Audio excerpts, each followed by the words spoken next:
السلام علیکم ورحمۃ اللہ وبرکاتہ۔ بسم اللہ الرحمن الرحیم، نحمده ونصلی علی رسولہ الکریم، اما بعد۔ مشاہدین کرام، انقلاب پر مذموم انقلاب، رمضان بعد والا انقلاب ایسا انقلاب جس کے نتیجے میں مسجدیں ویران سی ہو جاتی ہیں، اللہ کی کتاب جزدان میں لپیٹ کر کسی محفوظ جگہ پر رکھ دی جاتی ہے، اور اس کی تعلیمات بھی عملی زندگی سے غائب ہو جاتی ہیں۔ نیکیوں کی طرف بڑھتے قدم اچانک رک جاتے ہیں اور برائیوں کی طرف بڑھنے لگتے ہیں، اللہ کی پناہ۔ اسی انقلاب کے سلسلے میں آج چند باتیں یاد دہانی کے طور پر پیش کرنا چاہتا ہوں۔ پہلی بات، ماہ رمضان مکمل ایک مہینہ دینداری اور تقوی کی ٹریننگ ہے، جس میں ایک روزہ دار بہت کچھ سیکھتا ہے۔ عبادت کی مشاقی، اللہ کی احکامات کو بجا لانے کی مشاقی، حرام اور مکروہ چیزوں سے بچنے کی مشاقی، نفسانی خواہشات پر کنٹرول اور صبر و تحمل کی مشاقی، اللہ کے راستے میں خرچ کرنے کی مشاقی، وغیرہ وغیرہ۔ اور دنیا کے سارے عقل مندوں کا اس بات پر اتفاق ہے کہ ٹریننگ کے بعد ٹرینڈ لوگوں پر اس ٹریننگ کا اثر ظاہر ہونا چاہیے۔ اگر اثر ظاہر نہیں ہوتا ہے تو دنیا ایسی ٹریننگ لینے والوں کو فیلئر مانتی ہے۔ اور مشاہدہ ہے کہ رمضان کی مکمل ایک مہینے کی ٹریننگ کے بعد عید کا چاند ہوتے ہی بہت سارے بھائی یو ٹرن لے لیتے ہیں۔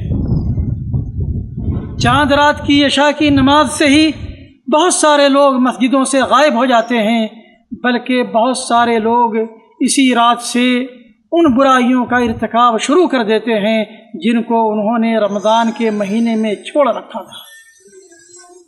یقیناً ایسا نہ شرعاً درست ہے نہ عقلاً درست ہے، اور ایسے لوگوں کو دنیا فیلئر مانتی ہے۔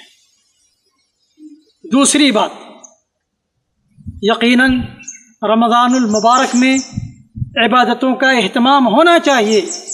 ہمارے پیارے نبی صلی اللہ علیہ وسلم ماہ رمضان میں اور بالخصوص رمضان کے آخری عشرے میں عبادت میں بہت زیادہ محنت کرتے تھے، لیکن اس کا مطلب ہرگز یہ نہیں کہ رمضان ختم ہوتے ہی عبادتوں سے یکسر پلہ جھاڑ لیا جائے، بلکہ پنج وقتہ فرض نمازوں سے اگلے رمضان کے وعدے پر چھٹی لے لی جائے۔ ہمارے پیارے نبی صلی اللہ علیہ وسلم اور صحابہ کرام پنج وقتہ نمازوں کو کسی حال میں بھی نہیں چھوڑتے تھے، نہ حضر میں، نہ سفر میں، نہ حالت امن میں، نہ جنگ کی حالت میں، نہ تندرستی کی حالت میں، نہ بیماری کی حالت میں۔ لہذا ہمیں بھی پنج وقتہ نمازوں کو بالکل نہیں چھوڑنا چاہیے، چاہے ہم کسی بھی حال میں ہوں، اور عبادتوں کا سلسلہ بھی رمضان کے بعد جاری رکھنا چاہیے، کیونکہ جو اللہ رمضان کا رب ہے وہی سال کے بقیہ 11 مہینوں کا بھی رب ہے۔ تیسری بات، نیک کام اگر تھوڑا بھی ہے مگر اس پر ہمیشگی برتی جاتی ہے تو وہ اللہ کو زیادہ پسند ہے۔ صحیح بخاری اور صحیح مسلم میں حضرت عائشہ رضی اللہ تعالی عنہ کی روایت ہے کہ نبی اکرم صلی اللہ علیہ وسلم سے پوچھا گیا کہ اللہ کے نزدیک سب سے پسندیدہ عمل کون سا ہے؟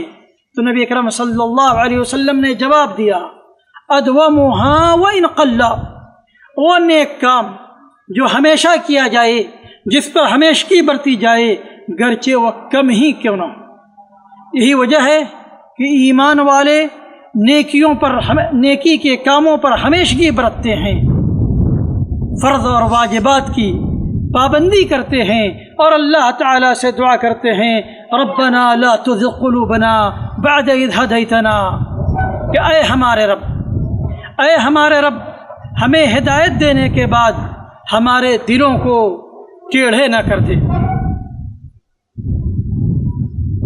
چوتھی بات، نیک عمل کے قبول ہونے کی ظاہری علامت یہ ہے کہ اس نیک عمل کے کرنے کے بعد دوسرے نیک عمل کی توفیق ہو۔ تو اگر رمضان اس ظاہری علامت کا تقاضا یہ ہے کہ رمضان المبارک میں ہم نے جو نیک کام کیے ہیں، رمضان المبارک کے بعد بھی ہمیں دوسرے نیک کام کی توفیق ملے، اگر توفیق ملتی ہے تو یہ اس بات کی ظاہری علامت ہے کہ انشاءاللہ العزیز ہم نے رمضان المبارک میں جو نیک کام انجام دیے ہیں وہ انشاءاللہ رب العالمین کی بارگاہ میں قبولیت کا درجہ رکھتے ہیں۔ اور اگر ہمیں رمضان المبارک کے بعد نیک عمل کی توفیق نہیں ملتی ہے تو خدشہ ہے کہ رمضان المبارک میں کیے گئے نیک کام اکارت نہ چلے جائیں۔ پانچویں بات، ہر ایمان والا شخص حسن خاتمہ کی تمنا رکھتا ہے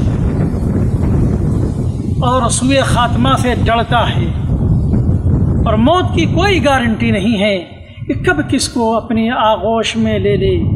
اگر ہم نے رمضان المبارک کے بعد 11 مہینے تک عبادتوں سے دوری اختیار کی، اللہ کی نافرمانی کرتے رہے، تو نہیں معلوم کب موت آ جائے اور کس حال میں آ جائے، تو اس سے برا انجام کیا ہوگا۔ کیونکہ جو آدمی جس حالت پہ مرتا ہے اسی حالت پر اٹھایا جاتا ہے۔ صحیح مسلم میں حضرت جابر بن عبداللہ رضی اللہ عنہما کی روایت ہے کہ نبی اکرم صلی اللہ علیہ وسلم نے فرمایا یبعث کل عبد علی ما مات علیہ، جو بندہ جس حالت پر مرتا ہے اسی حالت پر اٹھایا جائے گا۔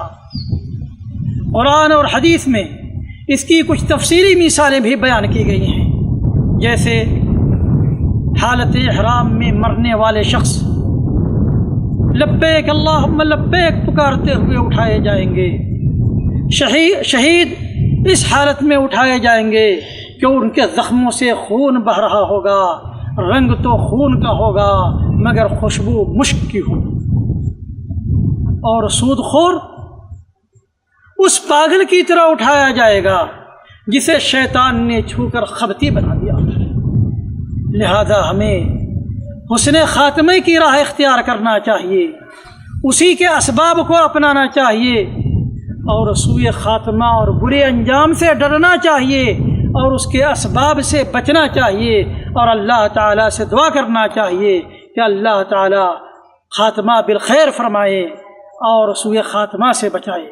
اللہ تعالیٰ ہمارے صیام و قیام اور تمام نیک اعمال کو قبول فرمائے، اور ہمیں رمضان کے بعد بھی اپنی عبادت اور طاعت پر ثابت قدم رکھے، اور ہمارا جب خاتمہ کرے تو خاتمہ بالخیر کرے۔ آمین۔ وآخر دعوانا الحمد للہ رب العالمین، والسلام علیکم ورحمۃ اللہ۔